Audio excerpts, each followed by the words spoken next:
जय गुरुदेव,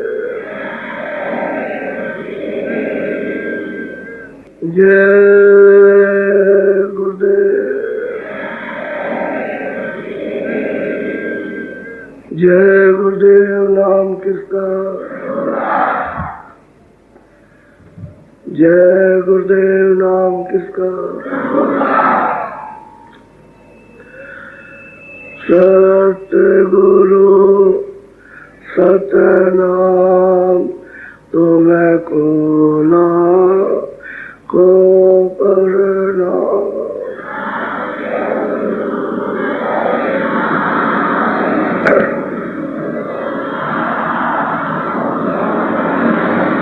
सतगुरु सतनाम तुम्हें को ना को प्रणाम।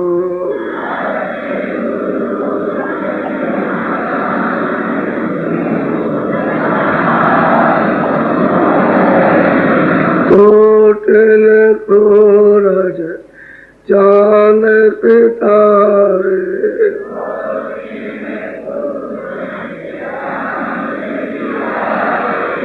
कोटिन सूरज चांद सितारे,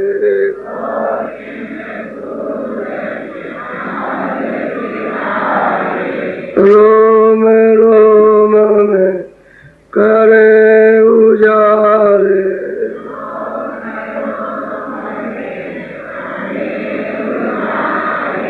रोम रोम में करे उजारे।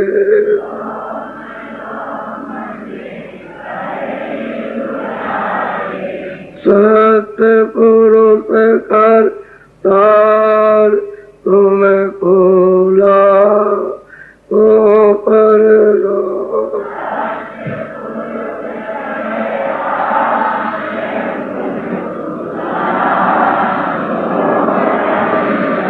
अरबों सूरज चांद सितारे,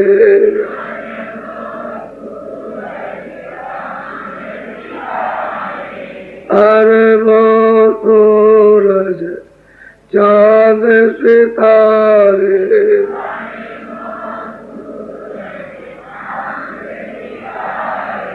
रोम रोम में करे उजारे,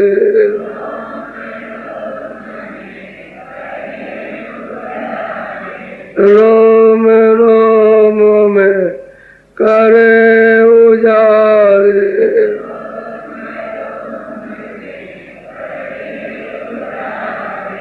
अलग पुरुष कर तार तुम्हें खोला को प्रणाम।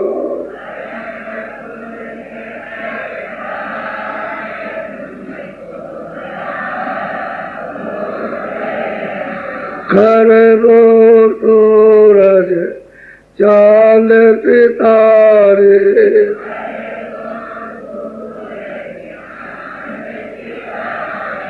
खरबो सूरज चांद सितारे,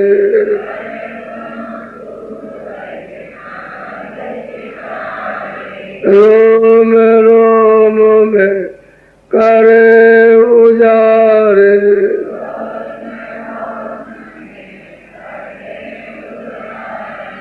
रोम रोम में करे उजारे।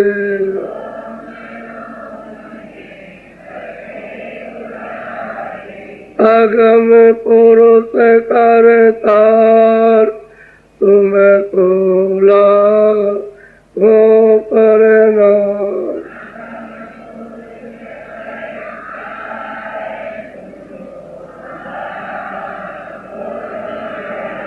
अगम पुरुष कर तार तुम्हें खोला को प्रणाम।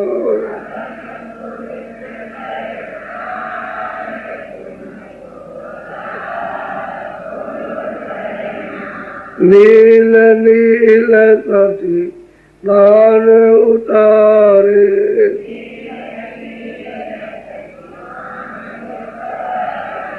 नील नील शशि दान उतारे।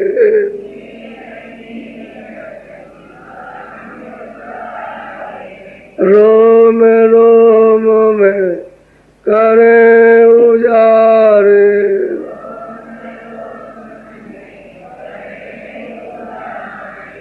रोम रोम में करे उजारे।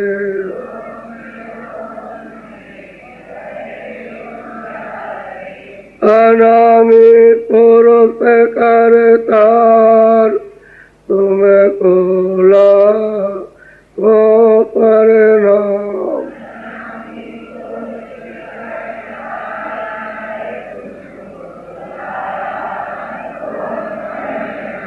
अनामी पुरुष करतार तुम्हें कोला को परिणाम।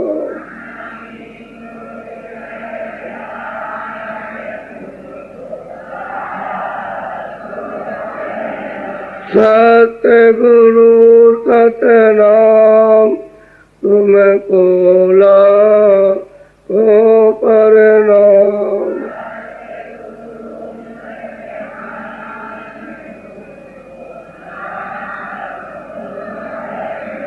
तुम्हें कोला को परिणाम।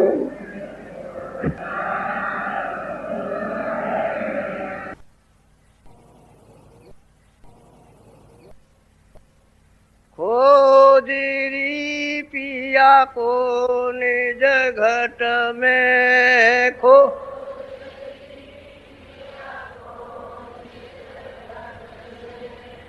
खोजरी पिया को निज घट में।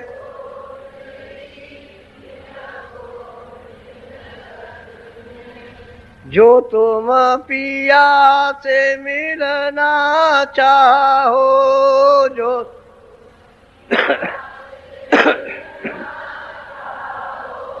तो भटको मति जग में। खोजरी पिया को निज घट में खो।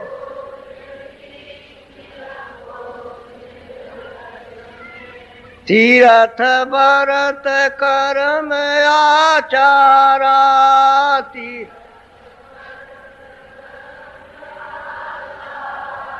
यह अटकावे मग में।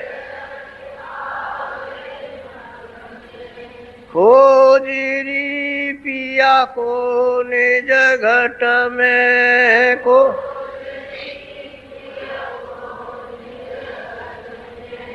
जब तक संत मिले नहीं पूरे, जब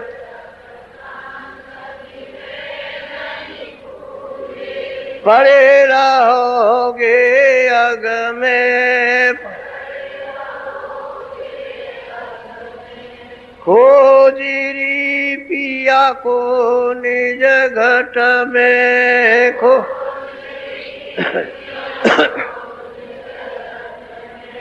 नाम सुधारस कभी न पाओ, नाम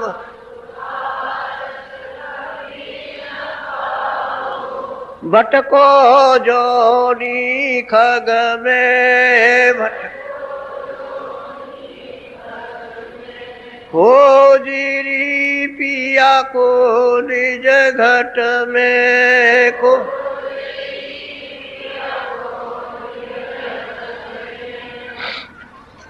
पंडित काजी भेख से कसबो पंडित।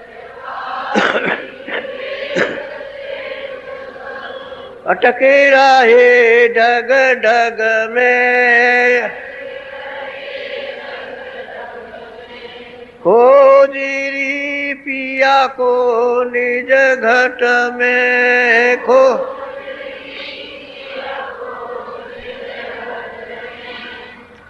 यह तो भूले विषय वास में, यह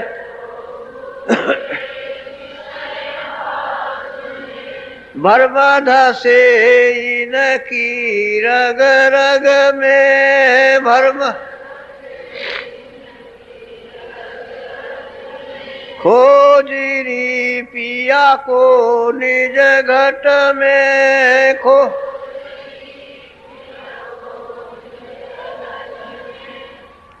इनके संग पिया नहीं मिलना,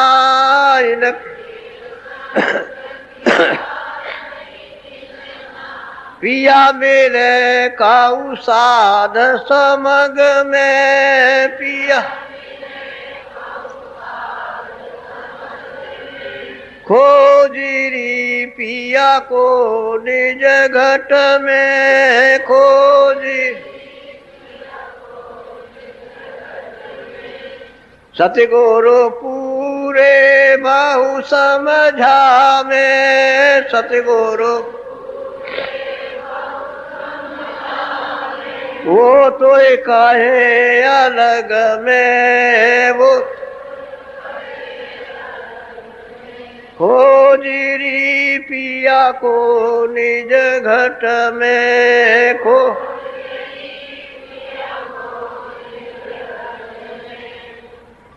जय गुरुदेव।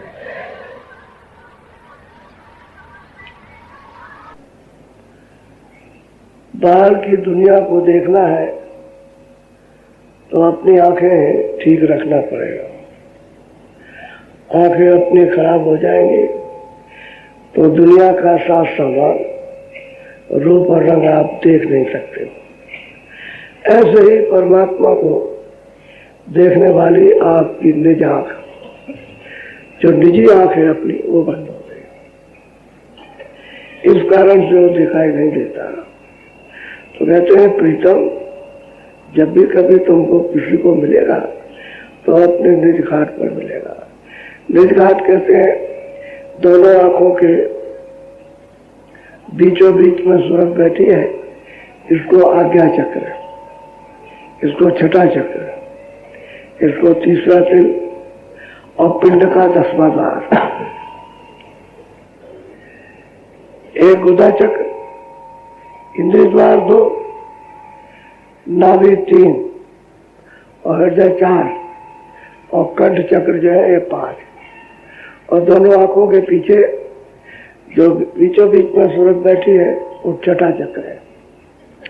इसको 10वां द्वार कहते हैं। इसलिए ये 2 आंखें, 2 कान, 2 नाक, ये हो गए 6, 1 मुख 7, 1 इंद्रिय द्वार 8, एक गुदाचक 9, इसके ऊपर सूरज बैठी है। ये पिंड का, शरीर का 10वां द्वार है जहाँ सूरज बैठी है। अब इसी घाट पर आपको आना है। जब इस घाट पर आओगे तो अंदर की जो दिव्य आंख है, तीसरा नेत्र है, ज्ञान चक्षु है, तब आपका खुलेगा। तो प्रीतम से मिलने के लिए, उसके पास जाने के लिए को तो आपके पास साथ समझ चाहिए। आप कहोगे क्रोध से चला जाएगा, काम से मिल जाएगा, लोभ से मिलेगा, मोह से मिल जाएगा, अहंकार, ये इन्होंने आपको दूर कर दिया उस मालिक से। उसके लिए चाहिए सील और क्षमा और संतोष और विनय और विवेक। ये 5 चीजें साधक के लिए आपको चाहिए, तब निज घाट पर बैठेगा। अगर ये 7 सामान नहीं होगा इन 5 सखियों का, तो घाट पर नहीं बैठे। क्रोध, लोभ, मोह, अहंकार, काम, इसकी लहर से आपको बचना, इसकी धारा से बचना है, तभी अपने निज घाट पर आओगे, नहीं तो नहीं आ सकते हो। फिर जब निज घाट पर बैठोगे तो सिमटाओ, अपना करना, किसी दूसरे का नहीं। क्योंकि सूरज दोनों आंखों के पीछे और सामने बैठ करके अपने पूरे प्रकाश को नीचे इंद्रियों के दरवाजों से होकर और सब जगह फैला दिया। अब इसमें जितनी भी शक्ति थी वो सब की सब जो है बट गई, तकसीम हो गई, अलग अलग हो गई। अब सूरत है ऐसी अवस्था में अपने लिए कुछ नहीं कर सकती है, उसको कोई सहारा चाहिए। तो सहारा किसका हो? जो जानकार हो, जो महात्मा जानता हो कि ये निज द्वार है, निज घाट है, इसमें बैठो और इस तरह से ऊपर की तरफ में तुम देखो और ऊपर की तरफ सुनो, तो ऐसे तुम्हारा सिमटाव हो जाएगा। तो जो जानकार होगा वो करा लेगा। जिसने स्वयं गुरु के पास बैठ करके किया होगा, सिमटाव कर लिया होगा और ऊपर को चला होगा, वो आपसे करा लेगा। वो सहज हो जाएगा, आपके लिए आसान हो जाएगा, सुलभ हो जाएगा। और नहीं तो फिर ये काम, क्रोध, लोभ और वो अहंकार इस धारा में सूरज की जितनी भी शक्ति है वो सब बह रही है और बह चुकी है। और कहाँ कहाँ अपने आप में अपनी अपनी आशा छोड़ रखी है। जीव जंतुओं में, जल के जीवों में, थल के जीलों में, इन सब में आपने छोड़ रखा। तो वहां से उसको निकाल के जाना, ये आपको कि मेरे बस की बात होगी, वो नहीं हो सकता। किसी जीव से निकल नहीं सकते। वो आपने वहां छोड़ दिया, वहां प्रकाश रह गया, उसमें बन गया, उसमें उलझ गया। उस सब को इसलिए कहते हैं कि सबसे ध्यान तोड़ो, चारों तरफ से अपने ध्यान तोड़ दो, हटा लो और हटा के दोनों आंखों के बिल्कुल सामने आंख बंद करके, कान बंद करके ले आओ और यहाँ अपना मतलब है ध्यान जमाओ। तब तो सूरज के प्रकाश का सिमटाव एकत्रित हो जाएगा और तभी कुछ हो सकता। और तुम ऐसे ही बस जल तक देखते रहे और अपने काम क्रोध लोग मोह लहर में बहते रहे तो कहाँ हो सकता है। इतना आपने जिस ढंग से, जिस तौर तरीके से आपने रास्ते को बंद कर रखा है और छोड़ दिया, भूल गए, उसी तौर तरीके से आप जगोगे। तो वैसे ही छोड़ने का भी है और वैसे ही उसको पकड़ने का भी है। ऐसा नहीं है कि हम चलो उधमबाजी से कुछ कर लें, कुछ क्रोध में, कुछ काम में, कुछ लोभ में, कुछ मोह में, कुछ झूठ में, कुछ छल में, कुछ कपट में, फरेब में, दगेबाजी में, स्वार्थ में, बेईमानी में, वो ऐसे नहीं अलग, वो इन सब चीजों से अलग है।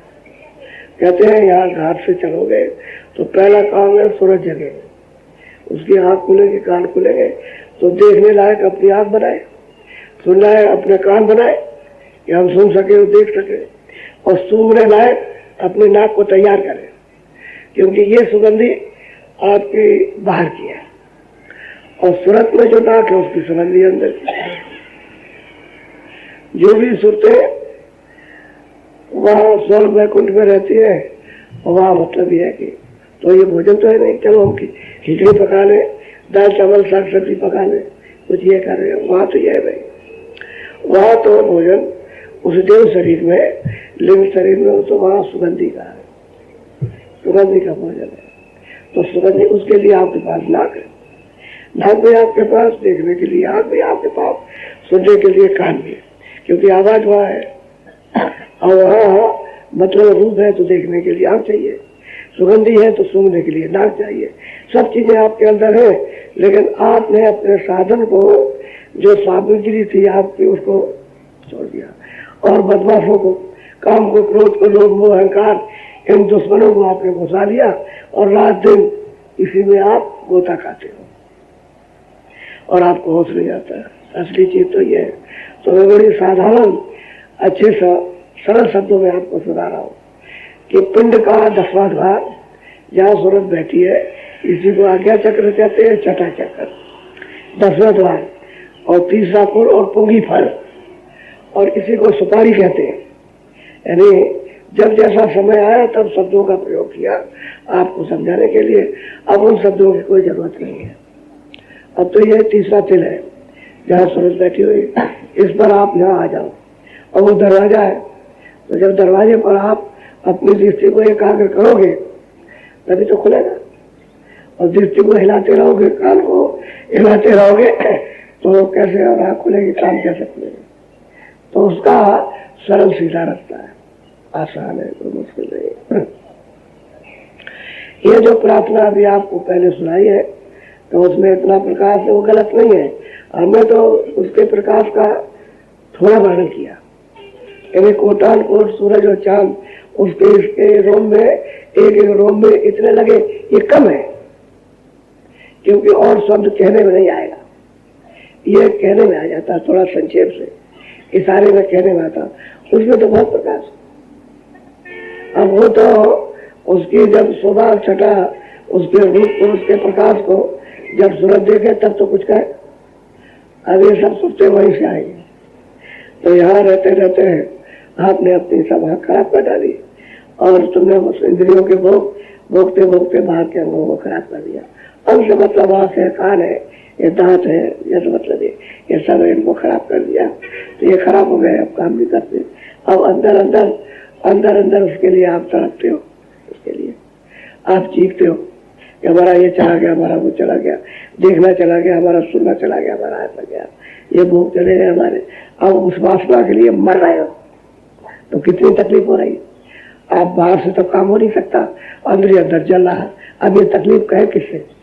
कोई सुनने वाला हो तो उसको सुनाया जा सके।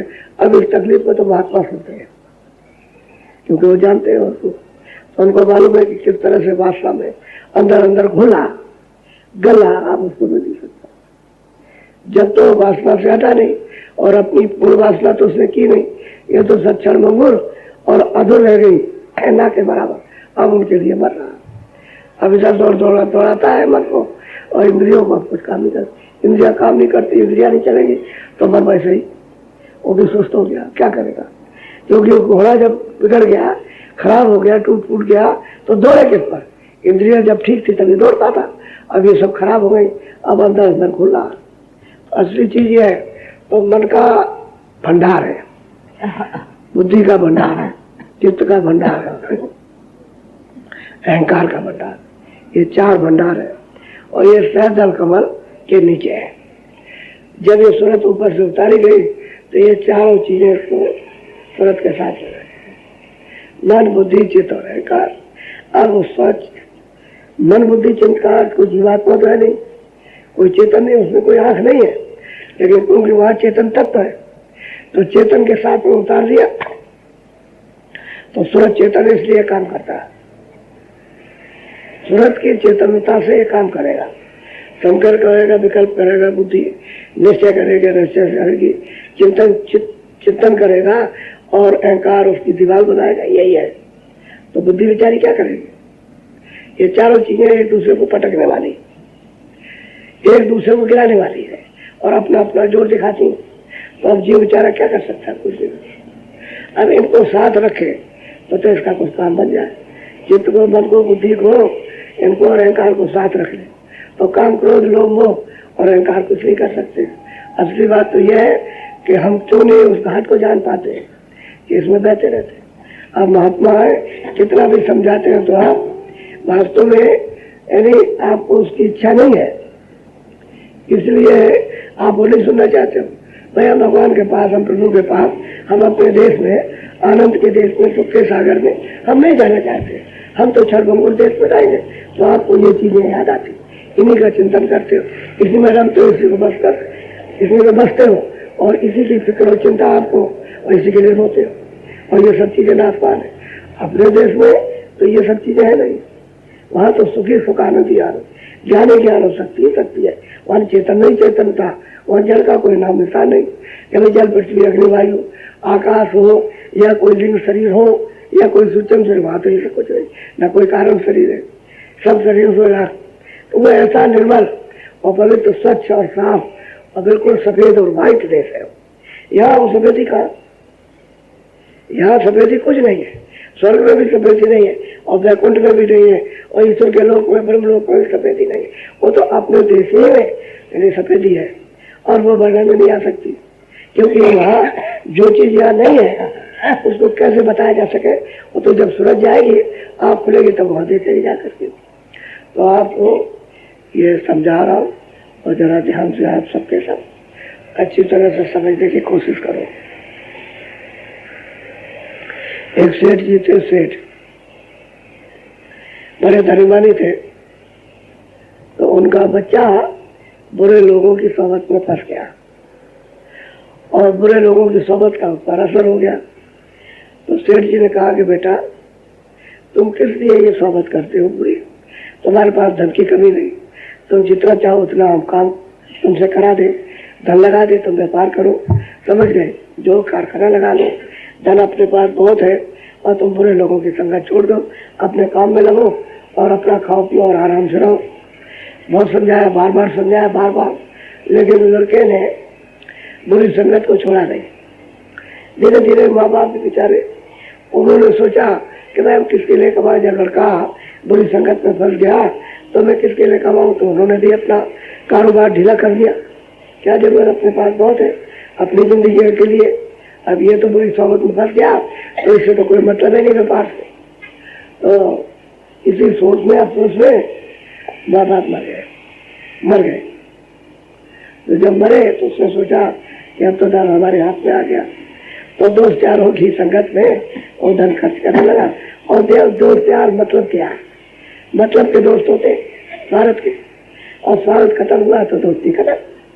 तो जो कुछ भी पैसा था घर में, बहुत कुछ, वो दोस्त यारों ने खा पी करके इधर उधर करके खत्म कर दिया। अब उसके खाने के लाले पड़ गए। अब क्या किया जाए? तो बहुत उसने सोचा क्या करें। तो उसमें कुछ जान नहीं आया, क्योंकि वो तो बुरे लोगों की सोबत में था। तो चलो भाई चोरी करेंगे, चोरी। एक घर में गया, चोरी की, पकड़ा गया, 2 महीने की सजा काट करके आया।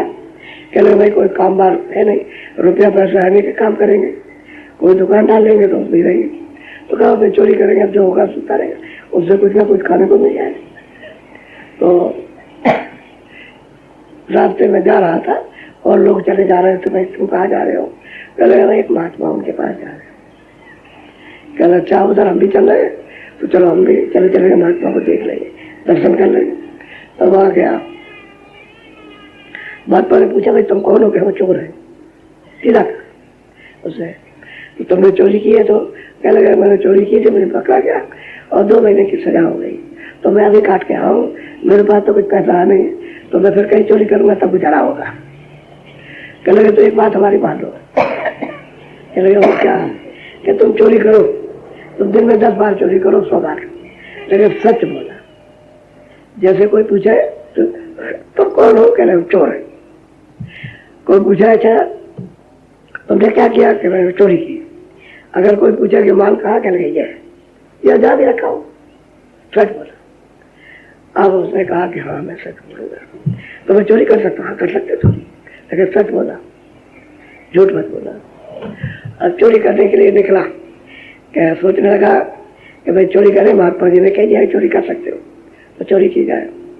चलते चलते तमाम गांव शहर पड़े, उसको दाव नहीं लगा, आगे बढ़ गया। तो एक कस्बे में गया, रात को 2 बजे, उधर से राजा भेष बदल के अपनी प्रजा को देख रहे थे। तो पूछा भाई तुम कौन हो? रास्ते मिल गया। कह रहे हम चोर है। इधर कहा जा रहे? कह रहे चोरी करने जा रहे हैं, चोरी कर रहे। कह लगे अच्छा चोरी करने जा रहे? कह रहे अच्छा हम चोर हैं। कह लगा अच्छा जाओ, अच्छा जाओ जाओ, चले जाओ, चोरी करा जाए, करो जा करके। उसने समझ लिया और राजा फिर अपना सब देख दाख करके अपने चला गया। अब उसने सोचा कि चलो यहाँ कहीं दाव नहीं लगा, राजा के महल में घुसे। तो महल में घुस गया और वह हीरे जवाहरात उसने चोरी किए। चोरी की, जब अंदर घुसने लगा तो लोग पूछा कौन हो? कह रहे हम चोर हैं। कहाँ जा रहे? कह रहे चोरी करने। तो सिपाहियों ने सोचा ऐसी बात करता, चोर होता तो क्यों कहता कि मैं चोरी कर रहा? जाओ जाओ जाओ जाओ। अंदर गया, चोरी कर ली और हीरे जवाहरातों की पोटली बांध ली और लेके आया दूसरे दरवाजे से। तो पूछा सिपाही तो कौन हो? कह रहे मैं चोर हूँ। इधर कैसे गए? चोरी करने गए थे। तो क्या किया? क्या चोरी करने आए? कहने चोरी कर ले, क्या ले आए? हीरे जवाहरात। कहाँ है? चले पोटली। अरे कह लगे हाथी कर रहा। सिपाही सोचने का हाथी कर रहा, जाओ जाओ जाओ। अब वो सुबह होने वाला था, सुबह हुआ तो वहां फौरन किया कि हीरे जवाहरात चले गए। तो सिपाहियों से पूछा भाई एक आदमी तो जरूर आया था, कहता था मैं चोर हूँ। अंदर गया था, फिर लौट के तो इधर नहीं आया। तो हमने समझा कि चोर होगा तो क्यों कहेगा मैं चोर चोरी करूंगा। अच्छा, दूसरे सिपाही से पूछा कि भाई इधर कोई गया? कह लगे भाई एक आदमी गया है। उससे पूछा तुम कौन हो? मैं चोर हूँ। कहाँ गए थे? कह चोरी करने गए थे। तो क्या ले आए? कह हीरे जवाहरात चुरा के ले आए। तो हमने सोचा कि अरे ये अगर हीरे जवाहरात ले आता और चोरी करता तो कहता कि जब झूठ बोला, चलो जाओ जाओ जाओ निकल जाओ। अब वहां सब डंडोरा पिटा। तो कैसा आदमी था,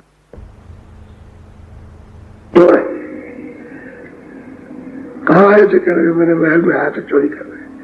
तो तुमने क्या लिया? कह रहे हीरे जवाहरात की चोरी की। मैं लिए जा रहा था और सिपाही ने मैंने तो उनसे सच बोला कि मैं चोर हूँ और मैं चोरी करके आया हूँ, और हीरे जवाहरात मैंने तो पुतली भी रखी उनके सामने, लेकिन उन्होंने समझा कि मैं मजाक कर रहा हूँ तो लेकर के चला गया। तो वो पोटली कहा के लगे ये क्या रखी?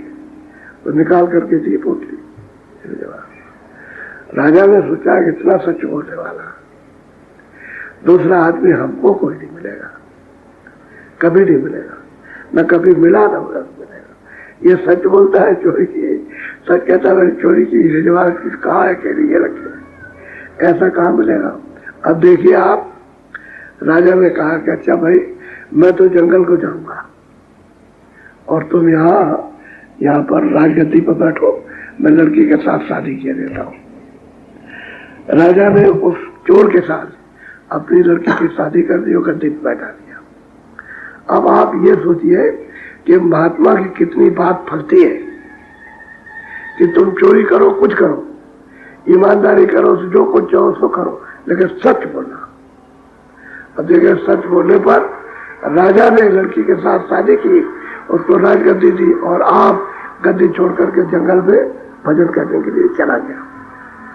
ये होता है असल में महात्मा की कभी बात यानी झूठी नहीं जाती, उसकी फलेगी, लेकिन आपको करना चाहिए था। अगर आपसे कह दिया जाए कि आप कौन हो कि भाई हम चोरी करते हैं, अच्छा चोरी करना, तो सच बोलना, तो आप वो नहीं करोगे, सच नहीं बोलना। नहीं, महात्मा की बात कभी खाली नहीं जा सकती।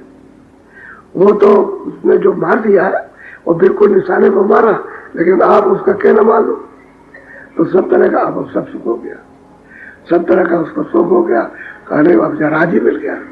फिर क्या, उसने ईमानदारी से फिर काम किया।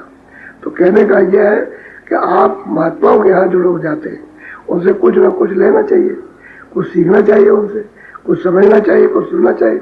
हम कुछ भी ना सुने और ना उनसे कुछ समझे और ना उनसे कुछ सीखे तो बताइए हम क्या करेंगे? इस जगत में आकर दुखी रहेगा, दुखी रो रहे, चिल्ला रहे, धनी मानी भी रो रहे, उनको भी चैन नहीं है, निर्धन रो रहे, उनको भी नहीं है, बीच के मध्यम आदमी को, स्त्री को, सब रो रहे, सबके साथ। असली चीज ये है, सुख किसमें है? भजन करने में। अगर भजन करने में सुख ना मिलता होता तो उसको राजगद्दी नहीं मिलती, और जंगल को राजगद्दी छोड़ के राजा कभी नहीं जाता। वो जान गया कि इसमें कोई सुख नहीं है, कोई आराम नहीं है। चलो ईमानदार आदमी मिला, सच्चा आदमी, इसको दे दिया जाए, ये अपनी प्रजा का कार्य चलाएगा, उसको विश्वास हो गया, क्योंकि महात्मा की बात लग गई। जाते वक्त में पूछा कि ये तुमको किसने सिखाया था? तब उसने कहा कि हमको महात्मा ने। तब कहा राजा से कि हमको महात्मा ने बताया था कि तुम हर काम में सच बोला, तो मैं वो वादा किया है, मैं सदा सच बोलूंगा। छोड़ के चला गया राजा। अब वो कहीं महात्मा मिलेंगे तो सोमत में जाएगा, उनके संदेश को, उपदेश को सुनेगा और रास्ता पाके फिर भजन करेगा। भजन जरूर करेगा, क्यों कि जिस लक्ष्य के लिए उसने ये सब साधन छोड़ दिए, भजन जरूर, महात्मा जरूर मिलेगा, क्योंकि उसकी इच्छा है भजन करने की। तो कोई मिल जाएगा, वो बताएगा, और उसको मिल गए तब उसने भजन किया और भजन करके वो परमात्मा को प्राप्त किया। ये होता है। ऐसे राजगद्दी और धन दौलत या घर बार परिवार नहीं ऐसे छोड़ा जाता, और बहुत सोच समझ से और पक्का जब इरादा हो जाता, बिल्कुल निश्चय कर लेता कि मुझको ये काम करना और कुछ नहीं करना, तो उसके बाद क्या थी? असुविधा, सब सुविधा थी उसके बाद, क्यों छोड़ देता हूँ? जब जान लिया कि इन सब चीजों को देने वाला वो परमात्मा कहाँ पर है, उसकी खोज के लिए निकला तो महात्मा मिल गए। बोलो। अरे मन देख कहाँ संसार, झूठे भर्म हुआ भी। अब ये बात सच है कि तुम इस पर विचार करो कि अरे मन को समझा रहे कि अरे मन देख ये संसार कहाँ है, तेरा कहाँ, तेरा है कहाँ। समझाते समझाते समझाते समझाते ले गए नदी के किनारे और मरघट था वहां पर। एक राजा आया वहीं पर फूकने के लिए कि भाई ये कौन जा रहा है जिसके साथ इतने आदमी। कह लगे राजा है, राज छोड़ के जा रहा। तो कह लगे अरे मन ये झूठा भरम नहीं है तो क्या, देख ये संसार कहाँ है, कौन सा सामान, कौन सा बैल और कौन सा ये, कौन सा धन, ये देखो ये खाली जा रहा। अब तो इसमें फंसा, ये भरम है। ये झूठी चीज को जब पकड़ रखा तो ये भरम है, यही भरम, यही इसने तो आपको फंसा दिया। और इसी में फंसे हुए इतने दिनों से, इतने जो बीत गए जब से मालिक के यहाँ से आए हो, आप दूसरे के हवाले किए तब से अभी तक वापिस उसके पास नहीं जा सके। तो कहते अरे भाई तुम झूठे भरम में बीमार, अभी तक तुमने छुटकारा नहीं कर पाया, देखो ये क्या लेकर के जा रहा। तो राजा है, फूकने के लिए आया और देखते देखते देखो ये खत्म हो गया। लकड़ियां उसके ऊपर रख दी और जला दिया, उसको जला के राख हो गया। अरे झूठा भरम नहीं तो क्या है कि हम राजा, ये राजा, वो राजा, हमारा राज, हमारा ये, हमारा वो, हमारा वो, सब छोड़ के चल दिया। तब समझ में आता है क्या भरम है, ये कुछ नहीं है संसार में। लेकिन मन इससे क्यों ऐसा पड़ा हुआ बहुत मुद्दतों से इसी में रम रहा। अब किसी ने उपदेश तो किया नहीं है कि भाई ये झूठा है, ये मतलब धोखा है, छाया है, ये मतलब अभी बदल जाएगी तो इसके लिए रोगे फिर मिलेगी नहीं, ये तो किसी ने बताया नहीं। हमें ना ये एक दफे छाया गायब हो गई, लड़का लड़की पति पत्नी दोस्त और मित्र फिर मिलती है, वो छाया कभी आती कभी नहीं आती। जीवात्मा इससे निकाल दी गई और निकाल के दूसरी छाया में बंद कर दी, वहां से भी निकाल दी, तीसरे में बंद कर दिया। यही जीवात्माओं के साथ इस मृत्युलोक में निरंतर एक खेल होता रहता है। और आप इसको समझ नहीं पाते हो कि किसने जाकर के हमको फंसा दिया और इसमें उलझा दिया। अब हम कैसे इससे छूटेंगे और इस भ्रम को कौन दूर करेगा। और जब तक भ्रम दूर नहीं होता तब तक आप इसको छोड़ते नहीं। आपके साथ क्या जाएगा, अभी आपका समय हो जाए, बाहर से लोग आते हैं, यहाँ शरीर छूट जाता है, घर वाले वहां पर है, खबर हुई कि भाई उनको वो आए थे यहाँ और सत्संग सुन रहे थे, बैठे बैठे शरीर छूट गया, तो नहीं ये वहां जा सकते ना यहाँ तक, वो वहां का वहां छूट गया। ये किराए का मकान जो सबसे कीमती था, महल से भी, सोने चांदी से भी कीमती था, ये छूट गया, यही आपका चला गया। तो ये पड़ा, इसको जब तक आएंगे तब तक दफना दिया, जला दिया, गाड़ दिया। क्या है, भरम है, इसमें हम लोग फंसे हुए हैं। हम तो ये बताते हैं भाई क्या लेकर के जाएंगे, ये बताओ, ये किराए का मकान हमारा भी खाली हो जाएगा।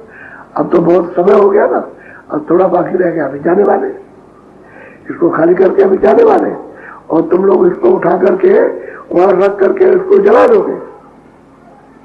जिसमें बैठ करके मालिक का उपदेश सुनाया जा रहा, उसको आप इस किराए के मकान को, छाया को जला दोगे और ये छाया मिट्टी में मिल जाएगी और इसमें जो चेतन बैठा हुआ अलग। आपको ये समझा रहा हूं, मुझे लेके जाने वाला ये भी नहीं जाएगा और भी कुछ नहीं जाएगा। तो जब हम ही को जाना तुमसे कहेंगे कि तुम यहाँ रहो और तुम्हारे साथ सब जाएगा, सब चला जाएगा। ये भरम है, ये धोखा है, इस ममता में, मोह में फंस करके अपने आप को उलझ करके थड़पड़ा रहे हो, लेकिन निकलने का कोई रास्ता नहीं। और बिना महात्मा के निकलने कैसे रास्ता मिले, सब तड़प रहे। बोलो, बारे तेरे मन में सभी विकार, जतन से इनको दूर कितनी आपको शिक्षा देते हैं कि तुम्हारे मन में सब विकार, जितने भी विकार हैं, खराब से खराब अच्छे सब भरे तुम्हारे मन में। कहते हैं इनको कैसे निकालोगे, गुरु के पास जाओ तो जतन से, उसका उपाय है। जब उंगली पत्थर से दब जाए तो झटका मत मारो कि उनमें ताकत हम निकाल देंगे, झटका मार दोगे तो उंगली टूट जाएगी। तो उसको जतन से धीरे से निकालो तो उंगली निकल जाएगी। ऐसे ही तुम फंस गए हो इन बवालों में, भरम में, तो तुम रहो वही और धीरे से उसका जो जतन बताए, उपाय बताए, जो युक्ति बताए, वो धीरे से निकल जाओ। और राजा और कैसे निकल गया, धीरे से जतन से निकल गया। राजगद्दी छोड़ दी और जंगल में चला गया। लगोटी लगा करके भजन करने लगा जतन से। एक गृहस्थ आश्रम में रहो, छोड़ने की जरूरत जंगल में जाने की आप नहीं है। पहले वक्त दूसरा था, अब दूसरा। और जब घर ही में आपको मौका दिया जा रहा भजन करने का, तो जंगल जाने की क्या जरूरत है? आप जो व्यवस्था है उसी में रहो, उसी में रास्ता दे दिया, उसी में भजन करो। जो जंगल में समय दोगे घर में थोड़ा दो, बाकी बाल बच्चों में तो तुम इसका भी अनुभव करते रहोगे। नहीं वहां मन बड़ा सताएगा, क्योंकि तो भरम से जाएगा, और वहां जब सताएगा तो भगेगा, तो फिर इसी भरम में फिर आ जाएगा। तो न तुम उधर के रहे न इधर के रहे, इसी में रहो, इसी में जतन से निकल जाओ। स्त्री पुरुषों को जतन से, और जतन आपको बताया जाएगा कि इधर से इधर निकलो, और धीरे से जतन से निकल जाओ। तो अब तुमको असली चीज मिलने लगे, नकली छूट जाएगी। जब असली चीज हाथ में आने लगेगी और असली का जब नशा चढ़ेगा, फिर नकली के नशे चढ़े तो उतर जाएंगे। ये फीके सब नशे, ये रहने वाले अस्थाई नहीं। और अस्थाई जब नशा चढ़ेगा तो फिर ये चढ़ नहीं सकता नकली, ये सब भरम चला जाएगा। और सत्य चीज जो है चेतन, वो प्राप्त हो जाएगी। तो सूरत भी चेतन है, और जो नाम है वो चेतन है। ऊपर जो बैठा हुआ वो चेतन है, तो चेतन मिलेगा, नाम भी मिल जाएगा, और सूरत भी चेतन हो जाएगी। और चेतन में जाकर के जब पहुंचेगी तो ये सब भरम खोल के तब मिल जाएगा, और आनंद मिलेगा। तो युक्ति से जतन से निकालो। जतन कहते हैं युक्ति से, आसानी से धीरे से निकाल जाओ। जल्दबाजी मत करो, ये जल्दबाजी शैतान की तरफ से, धीरे से आरती से निकालना, इसमें से निकल जाओ। और कोई ना पहचान सके आप कि आप कौन हो। भजन करते हो कि नहीं करते हो, कुछ पाया कि नहीं पाया, उसी में रहो। दुनिया समझ भी नहीं पाए और छेड़े छाड़े भी जो, चुपके से निकल जाओ। बोलो। होई फिर झूठा जप सार, गाओ फिर गुरु के चरण समान। भाई ये जब जतन से निकलोगे धीरे युक्ति से, तो ये जितना भी जगत है सब झूठा लगेगा।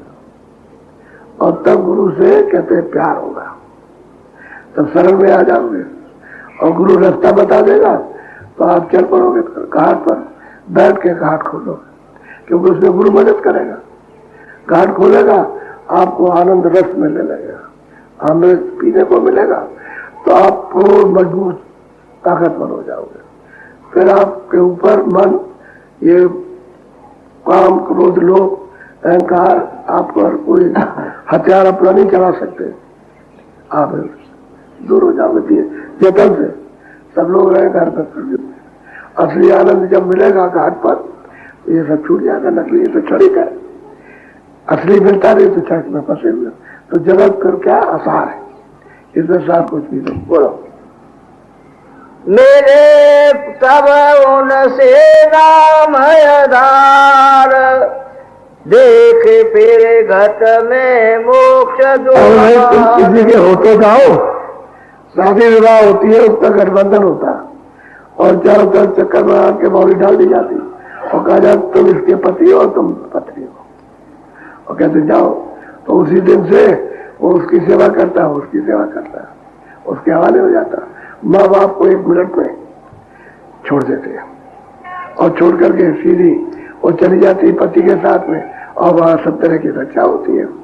इसी तरह से कहते महात्माओं के पास जाओ तो उनके हो तो जाओ, उनसे प्रेम तो कर लो, उनके हो जाओ, उनके निकट तो पहुंच जाओ। फिर वो नाम का आधार घाट पर देंगे, तो नाम को पकड़ के चल चलो। सारा जगह तफार है, सब झूठा है, इसमें कोई सब धोखा है। शुरू से लेकर जब से पैदा हुए हो, अंधेरे में पैदा हुए, अंधेरे में चल रहे हो, कुछ नहीं मिल रहा, और अंधेरे में मृत्यु हो जाएगी। भ्रम में और अज्ञान में आपकी मृत्यु हो जाएगी। चले जाओ, कुछ आपको नहीं मिलेगा। और गुरु के पास जाओगे, जब वो नाम का आधार देगा, नाम पकड़ाएगा, सूरत पकड़ेगी तो ऊपर को चढ़ेगी, वैसे ही नीचे छूट जाएगा। ये सब खोट नीचे रह जाता है हमको पकड़ करके। तो कौन बताएगा? गुरु बताएगा, जो जानकार है। बगैर जानकार के और कोई नहीं बता सकता। कोई जो आता जाता है वो बताएगा, और कोई नहीं बताएगा। बोलो।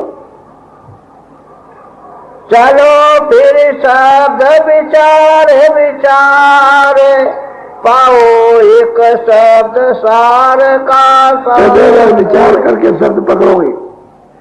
जैसे पहला शब्द है घंटे संग की आवाज हो रही है, उसको पकड़ लिया। तो जब वहां पहुंचोगे जिसमें से आवाज बज रही है तो उसका साक्षात्कार हो जाएगा।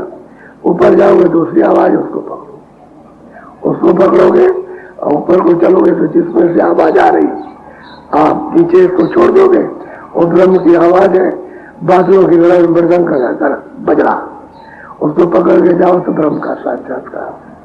फिर ऊपर की आवाज पकड़ो तो उसको फिर पकड़ के चढ़ो आप, तो जहां से आवाज आ रही फिर वहां पहुंच जाओगे। तो फिर तो 10वें द्वार में पहुंचेगी, फिर वहां से और चौथी आवाज पकड़ लो। इस तरह से कहते हैं कि एक शब्द को पकड़ के चढ़ो और फिर दूसरे को फिर तो 7 शब्द मिल जाएगा आपको। जिस घर से उतरे हो, जिस शब्द के द्वारा हो जाएगा, अगर आप चढ़ जाओगे घर में पहुंच जाओगे। क्योंकि ऐसा है शब्द निर्मल आया तो फिर खोल के अंदर आया, फिर दूसरे खोल के अंदर, फिर तीसरे खोल के अंदर, फिर चौथे खोल के अंदर, फिर 5वें खोल के अंदर, ये सब उसके अंदर आ गया। तो सूरत उसी शब्द से उतारी गई। कहते हैं स्वर्ण पहुंचेगा, पहुंच जाएगा, पहुंच गया होगा या भी ये देर लगी, वहां तो तुरंत है वाह, और बंद किया उसको। देर क्या लगती, और तुमको तो ये विद्या पता नहीं, ये ज्ञान आपको मालूम नहीं है।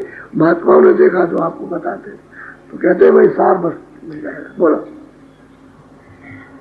पाए क्यों भटको नैनवार, जाके से खिड़की उतरो। और बड़ा साफ कहते हैं कि नेत्रों के नीचे इधर क्या भटक रहे हो, यहाँ बैठ जाओ, यहाँ आंख बंद करके, यहीं पर दरवाजा है सामने।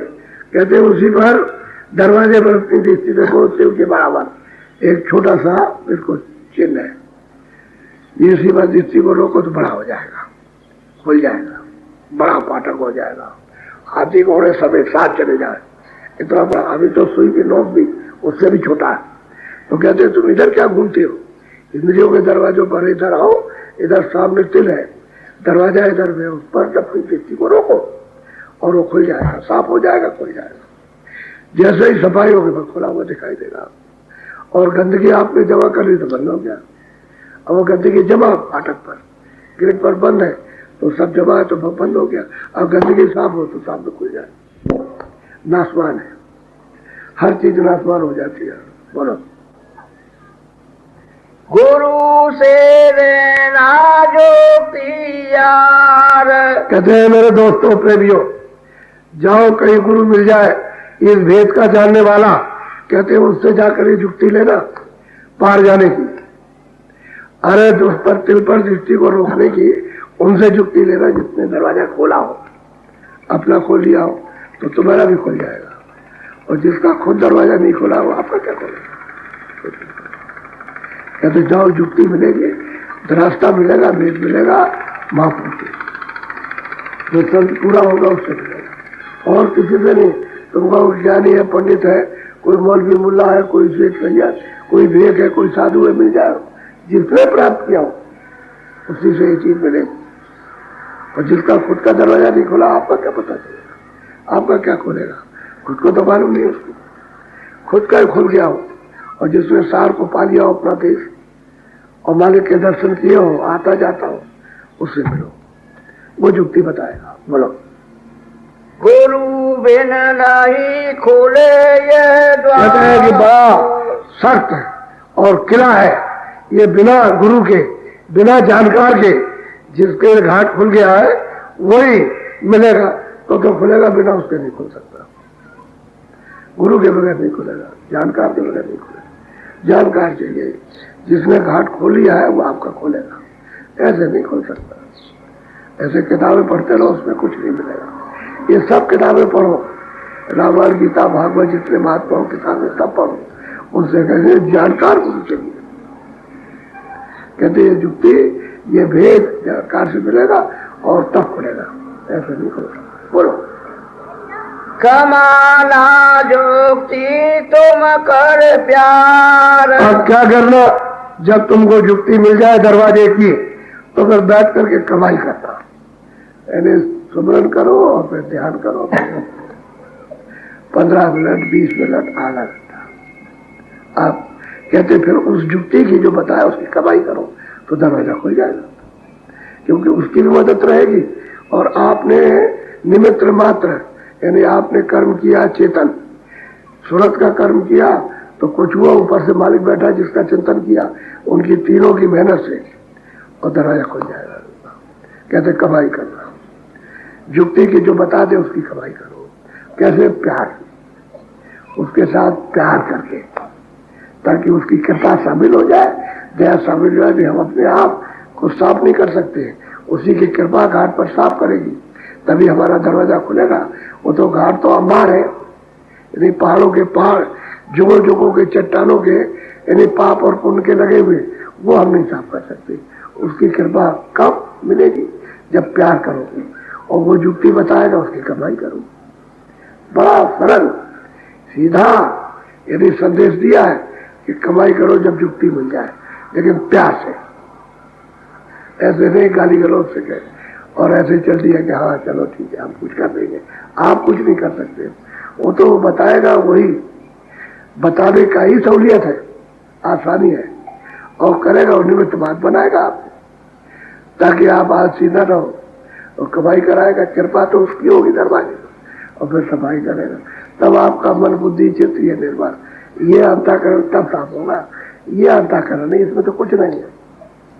ये जो गंदगी होती है यहाँ इस आकाश के ऊपर जमा होती है, यहाँ पर ये हृदय, ये बहुत बड़ा हृदय है, इतना तो बड़ा ये आकाश भी नहीं है, ये पूरा का पूरा सारा विश्व जितना कि ये है बड़ा, ये बहुत बड़ा। जब उधर आँख खुलती है तब वो देखता है कि वो कितना बड़ा दिल है, हृदय कितना बड़ा। कहते हैं कि वो कुछ जुक्ति जो है प्यार से कर, आप कमाई कर लो, ये बताए। बोलो। जगाना सूरत सहज मन मान, कहते हैं मन को थोड़ा सा बाहर की तरफ से रोक करके सूरत का साथ देना, और जो जुक्ति बताई उसमें मन और सूरत को से आसानी से लगाना, इधर से रोक करके थोड़ा सा रोकना, तो उतने में काम बनेगा। जब थोड़ा सा रोकने लगोगे तो अंदर में रस मिलने लगेगा, आनंद मिलने लगेगा, तो मन इधर से हट जाएगा। पहले आपको रोकना है कि भाई जो गुरु ने बताया जरा इसको रोको, इसको करो, देखो क्या मिलता है। उसको जैसे वो करने लगा और मन जरा सा साथ दिया तो उसको आनंद मिलेगा, फिर मन नहीं भगेगा, मन फिर इन सब चीजों को छोड़ देगा, सहज में छोड़ देगा। यानी इसके लिए कोई कठिनता नहीं है, आसानी से इधर आनंद मिलेगा, वो छूट जाएगा, क्योंकि ये आनंद चलेगा और ये आनंद मिलेगा उसको अस्थायी इधर मिलेगा। बोलो।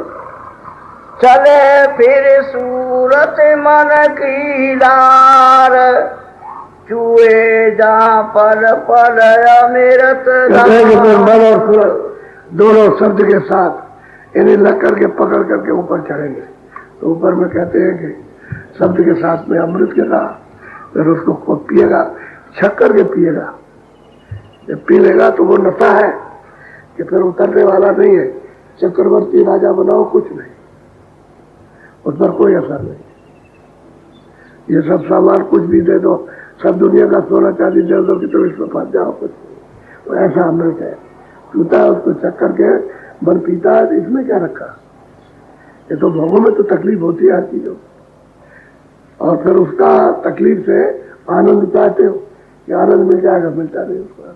और ये आनंद उधर अमृत होता है, अमृत गिरता ऊपर चल करके। तो ऐसे वर्षा होती है जैसे बरसात में यहाँ वर्षा होती है, ये तो वर्षा बंद हो गई, और वहाँ सदा वर्षा होती रही कि कभी बंद नहीं होती। अमृत की वर्षा, उसमें सुनते नाती पीती है, पीती है नाती है, कितनी मजबूत होती है, उधर वर्षा हो रही। अपने को पता ही नहीं कि बस अमृत है, लेकिन वो तुम्हारे घाट से मिलेगा इस तरफ से, बाहर कहीं कंदरा में नहीं है कि छुपा पड़ा हुआ किसी नदी में नहीं, या किसी जंगल में नहीं है, कहीं कुआं खोदो वहां कुछ मिल जाए, इधर है।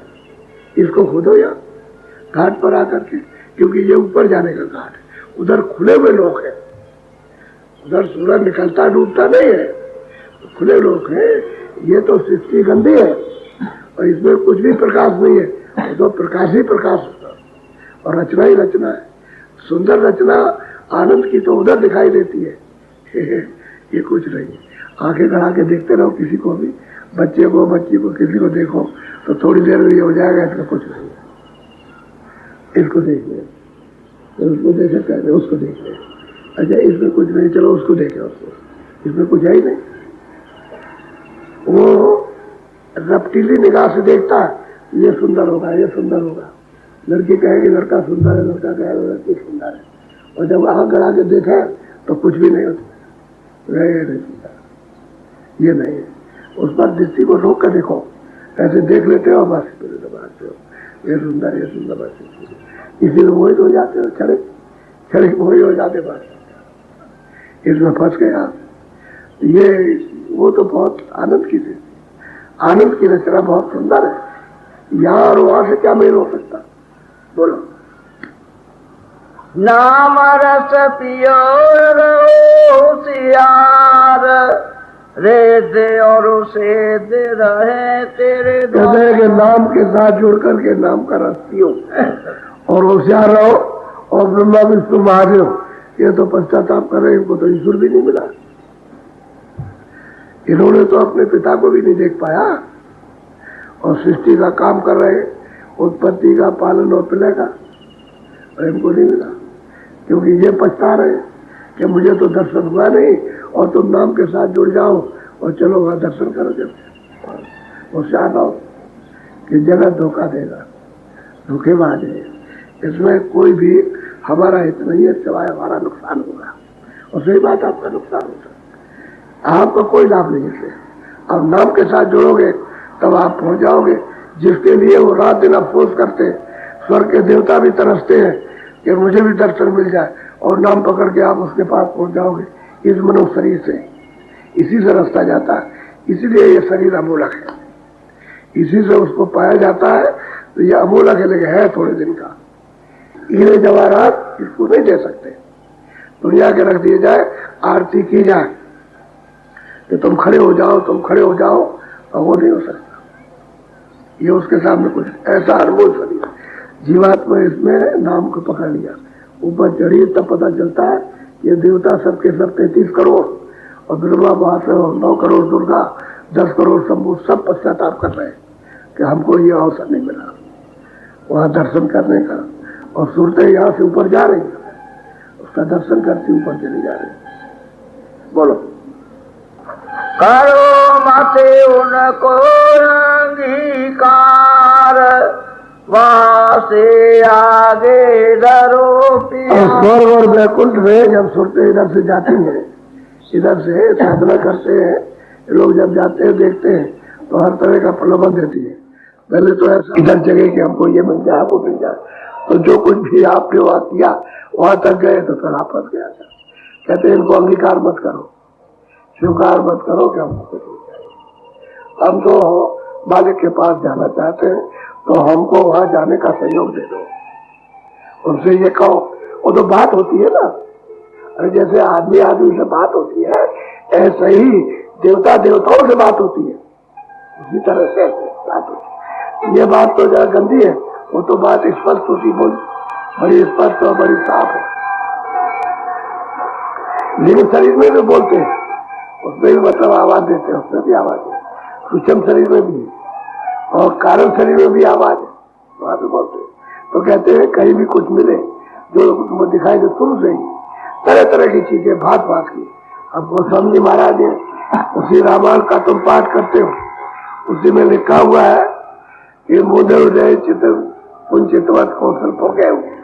मैं सैदल कमल में जाकर के राम का दर्शन किया तो वो भी लोग राम मुस्कुराए, मुझको देख करके बहुत खुश हुए। मैं उसको देख करके, तो जब उन्होंने दरवाजा दे दिया, रास्ता खोल दिया, तो उधर में चला गया, तो उधर जा करके खड़ा हो गया, तो तमाम तरह की, तो उधर जा करके सूर्य नजर आया। मैं स्वर्ग वैकुंठ को देखता हूँ, यहाँ भी देखता हूँ, और वहां अनेक लोग, अनेक ब्रह्मांड देखता हूँ, अतिरिक्त विचित्र लोग अनेका, और रचना एक से एक। अगर वहां वो फुर्रा पैदा कर दे कि तुम जाओ नीचे मृत्यु में, राज मिल जाएगा, पाठ मिल जाएगा, ये मिलेगा, धन और दौलत मिल जाएगा, और तुम लालच में आ गए इधर, तो इधर फुर्रा पैदा हो जाएगा, आपको वहां नहीं मिलेगा, वहां तो फुर्रा पैदा करेंगे, इधर फंस जाओ।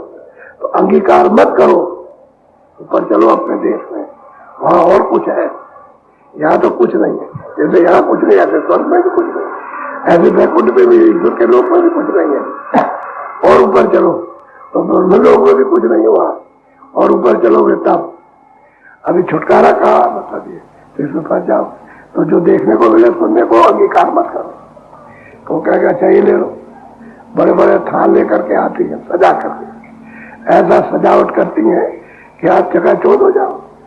स्वागत करती, सजावट करती, प्यार करती, बोलती, उतना सब बोलती। जैसे इधर से ऊपर चले तो ये सब दिखाई देता, सुनाई देता। कहते हैं इनको स्वीकार मत करना, घर जाने का आशा रखो कि जो आपको बताया कि वहां जाना वहां से आए। पढ़ो। चलो और देखो घट का सार, पहुंचना सत्य गुरुपुरे के दर। कहते हैं कि भाई तुम चलो घाट पर बैठो और धीरे से तुमको दिखा देंगे, ले चलेंगे। और पूरा अपना जो देश है, जिस सत्य देश है, सतलोक से, जहाँ सतपुरुष है, जिन्होंने ये सब विस्तार किया, उनका सब कुछ है। उन्हीं के ईश्वर भेजे हुए, उन्हीं के ब्रह्म है, उन्हीं के भेजे पार ब्रह्म है, उन्हीं के सब जितने जीव है यहाँ सब उन्हीं के भेजे हुए हैं। और जितने भी ऊपर के लोगों में सब उन्हीं के भेजे हुए। कहते वो देश है सतपुरुष, वो गुरु का देश है, वहां आते जाते। चलो वहां पर, और चलो अपने देश में, वहां चलो सुख से रहना। वहां कोई भय नहीं, चिंता नहीं, शोक नहीं, कुछ नहीं, कोई मोह नहीं करता, कोई दिखाता नहीं कुछ है। अरे वो तो अपना अखंड देश है आनंद का, उसमें निर्भय होकर के रहो। और सुरतों में कितना कितना प्रकाश है। ये करोड़ों सूरज, ये जो ऐसे निकले आए चांद और तारे निकले आए, तो ये सूरज जो दोनों आंखों के पीछे बैठी है, ये वहां पहुंच करके इससे कितनी ज्यादा इसमें रोशनी है, इसमें प्रकाश है जो यहाँ बैठी, ये दोनों आंखों के पीछे जाता।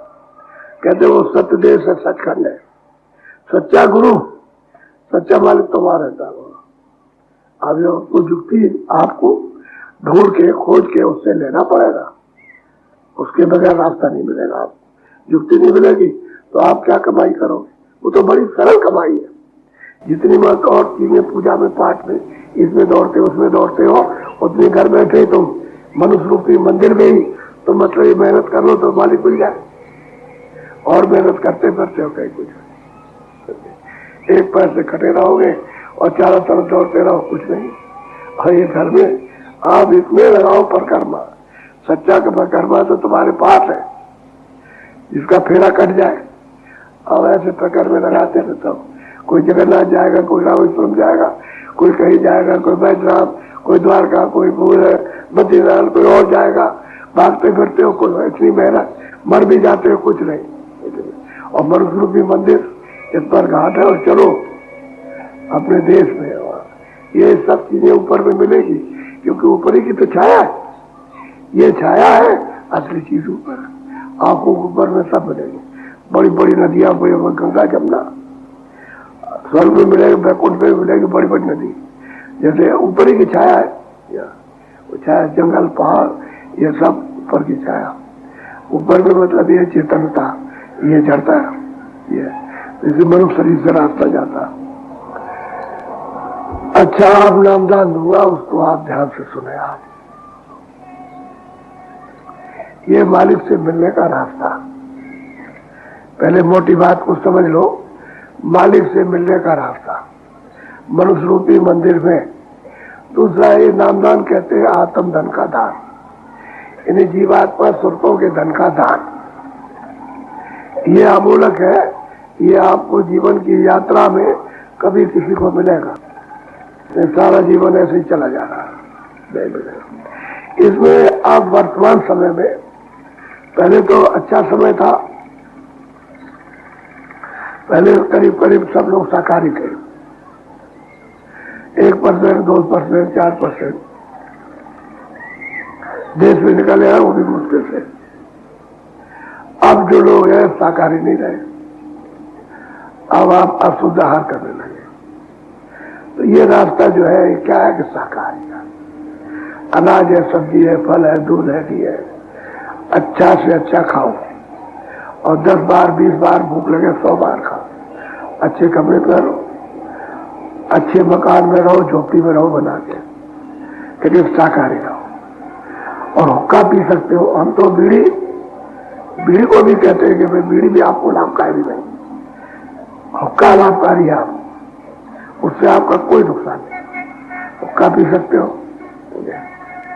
तो आप ऐसा कोई नशा मत करो जो आपकी बुद्धि पागल हो जाए। अब किसी को न पहचान सको आप गाली गलौज करो, ऐसा कोई नशा मत करो। बीड़ी P low, cigarette P low और मतलब हुक्का पी लो, लेकिन और नशा कोई मत। ये इस रास्ते में ये दोनों नशे, एक तो अशुद्ध आहार, पशु पंछी आदमी को भी लोग खाते हैं, आदमी को मार के खा जाते हैं, बच्चों को मार के खाते हैं, आज भी खाते हैं, बच्चे पकड़ लेते मार के खा जाते हैं, उनको इसी में आनंद मिलता है। पशु है, पंछी, उसको मार के खाते हैं। तो अशुद्ध आहार नहीं करना, शाकाहारी रहो, अनाज, सब्जी, फल, दूध, घी, अच्छे कपड़े पहनो। और बुद्धि को खराब करने के लिए कोई नशा नहीं करना। जिस नशे से बुद्धि पागल हो जाए वो नहीं करना, बस इतना ध्यान रखो। और कुछ बीड़ी तंबाकू के लिए कोई बना नहीं, आप पियो। और मतलब यह है कि हमने तो कभी पिया नहीं, हमको तो बीड़ी तंबाकू का पता नहीं हो, कैसा भी मालूम कि कैसा होता है, लेकिन आपको मना नहीं करते। बाकी दो बचत रखो, एक तो शाकाहारी रहो और बस ये कि नशा मत करो, बुद्धि पागल हो जाए। पर दो चीजों से बचो, बाकी तो आप गिरफ्त में रहो, खेती करो, दुकान करो, दफ्तर का काम करो, घर में आओ, बच्चों की सेवा करो। जो बताऊंगा अभी उसमें बैठ करके आप जो समय शाम को मिल जाए शाम को, सुबह मिल जाए सुबह, 15 मिनट, 10 मिनट, 20 मिनट, आधा घंटा, जितना भी दे सकते उतना करो। हाँ, आप भजन करने लगोगे तो सच्ची चीज आपको सुख, कार्य, आनंद की और सब आपको मिल जाएगी, मिलेगी। और भजन नहीं करोगे तो आपको कुछ मिलने वाला नहीं। इस जगत में कुछ भी आपके हाथ नहीं पड़ेगा, खाली चले जाओगे, खाली आए हो।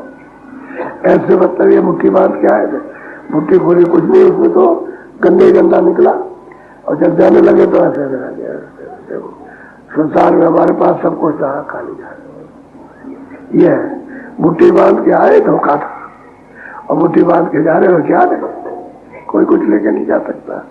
इसलिए अमूलक वस्तु को प्राप्त मोटी चीज है। तो ये नामदान देने जा रहा हूं। जो कुछ भी आपको बताया जाए दूसरे से आप कभी मत कहना। एक बार अगर तुमने कह दिया कि बाबा जी ने ये बताया तो आपका नुकसान हो जाएगा, उसका कोई लाभ नहीं होगा। और वो क्या कहेगा, तुम मूर्ख हो, आपको मूर्ख बताएगा तो क्रोध हो जाएगा। इसलिए ये चीज जब किसी को मालूम नहीं है, कोई जानता नहीं, तो आप उसको बता के करोगे क्या? जानकार रहे तब तो बताओ, तो एक बात भी उसकी कदर करेगा। और जानकार है, उल्टी बाटा उल्टे खराब सब बोलेगा। तो किसी को बताना नहीं, आप एक बार जो भी बताया जाए आपको, या दूसरे से, किसी से नहीं। और ये बताना नहीं। और जब आप जुक्ति जो मिल जाए उसमें आप कमाई करो, अभ्यास करो, ध्यान भजन, उससे जो कुछ भी प्राप्त हो, देखने को, सुनने को, वो किसी से मत कहना। वो जो अपना साथी भजन करता है उससे भी नहीं कहना। वो अपना देखे, अपना सुने, तुम अपना देखो, अपना सुनो, अपना अपने पास रखो। अगर तुमने एक दूसरे से कह दिया, उसने तुमसे कह दिया मैं ये देखता हूं, मैं ये सुनता हूं, तो उसका बंद। और तुमने उससे कह दिया तो तुम्हारा बंद। फिर मैं तुम्हारी एक बात भी नहीं सुन सकता। मैं इसलिए पहले ही आपको मना करता हूं अभी कि जो कुछ भी भजन में, ध्यान में देखो, सुनो, वो तो छुपा के रखना, कोई जानने ना पाए, समझ के कोई भी हो। और जो कुछ भी बताया जाए, भजन ध्यान की क्रिया बताई जाओ, किसी से कहना नहीं। मोटी बात, सीधा साधा काम है।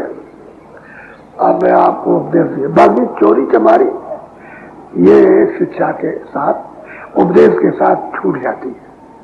इसमें आसानी रहती है कि आप उपदेश करो, अरे भाई क्या ये अच्छी चीज नहीं है।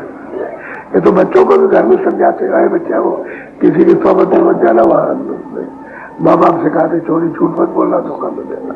तो बच्चा अगर खराब हो तो उस पर सीख जाता वे नहीं जाता उधर, तो बच्चों को ही मना किया जाता। ऐसे आप भी बच्चे हो, अरे महापुरुषों के लिए तो बच्चे ही हो ना, तो मना करते हैं भाई मत करना, सत्संग में मना कर रहे तो छूट जाता है, लड़ाई झगड़ा छूट जाता है, गाली गलौज छूट जाता है, तो लोग अपने भजन में लग जाते हैं। दिन में काम किया, शाम को बच्चों की सेवा की, समझ गया, और उसके बाद भजन के अंगूठे में नहीं लगता। जब समय आपको नहीं मिलेगा तो बुराई नहीं करोगे, ये बात है। दिन में काम करो ईमानदारी मेहनत से, दफ्तर का काम अपना जो भी करते हो दुकान का और खेती का क्या, शाम को बच्चों की सेवा की जल्दी जल्दी कर लिया और फिर अपना पूरा ध्यान रखा कि भजन करना, तो उसमें समय लग जाएगा तो बुराई करने के लिए और बुरे लोगों के साथ उठना बैठना उसमें हो गई, तो आपका तो वैसे छूट जाएगा। जब आप इसमें लगोगे तो छूट जाएगा, लेकिन शाकाहारी रहो, उसमें गलती मत कर। और जो भी आदमी नामदान लेने के बाद में जो आदमी पिएगा या मतलब ये खाएगा, वो नामदानी है ही नहीं, वो न होने से भी ज्यादा कसूरबंद है, ज्यादा अपराध लग गया उसको, तो उसकी माफी नहीं, ये बात है। ऐसी गलती मत करो, पहले नहीं नामदान मत लो, वह तो कोई जरूरी थोड़ी है, आप मत लीजिए नामदान। अगर खाना पीना हो तो आपको मत लो और खा पी लो, तब बाद में अपना मन ठीक करना, तब आना, और फिर खाने के बाद में तो फिर तुम्हारे लिए और मुसीबत, फिर ठीक नहीं रहेगा। इसलिए यहाँ कोई जरूरी नहीं है, तुम भजन करना चाहते हो आत्म कल्याण, तो मतलब ये उनके लिए है कि भाई चलो हमको बताया जाए, तो आप ले लीजिए, आप प्रेम करना। जो जो परमात्मा का नाम बोलूंगा सब लोग एक साथ बोलना, और सबकी मुंह से आवाज निकलेगी, ताकि तुम्हारी आवाज निकले और मैं सुनूं कि तुम शुद्ध बोल रहे हो क्या शुद्ध बोल रहे हो। इसलिए जिस नाम को मैं बोलता जाऊं उस नाम को आप बोलते जाना, और जब मैं अंत में चुप हो जाऊंगा तो आप भी चुप हो जाओ। ऐसे बैठ जाओ, ऐसे आराम से पंथी मार के बैठो, जैसे जिसमें आराम मिल जाए। कोई आपको तकलीफ से नहीं बैठना, आराम से बैठो, आराम से भजन करो, आराम से ध्यान करो, कोई शारीरिक तकलीफ नहीं। इधर से ध्यान को हटाना है, बस इतना ही काम करना है, इधर लगा देना, इधर से हटाओ इधर लगाओ, इसमें ये काम बनेगा, समझे। और इधर से तुमने ध्यान हटा लिया, इधर लगा दिया, वो छूट गया, फंस गए आप, इस जाल में फंस गए। अब इधर से निकलना, इधर लगाओ तो इससे निकल जाओ, और फिर अपनी चीज को पाओ जिसके लिए रो रहे चिल्ला रहे, नहीं मिलता। तो जो जो नाम बोलूंगा सब लोग एक साथ बोलना, आगे पीछे नहीं, सब स्त्री पुरुष सबकी आवाज एक निकले, और जो जो नाम बोलता जाऊंगा आप बोलते जाइएगा, जब अंत में मैं चुप हो जाऊंगा तो आप चुप हो जाना।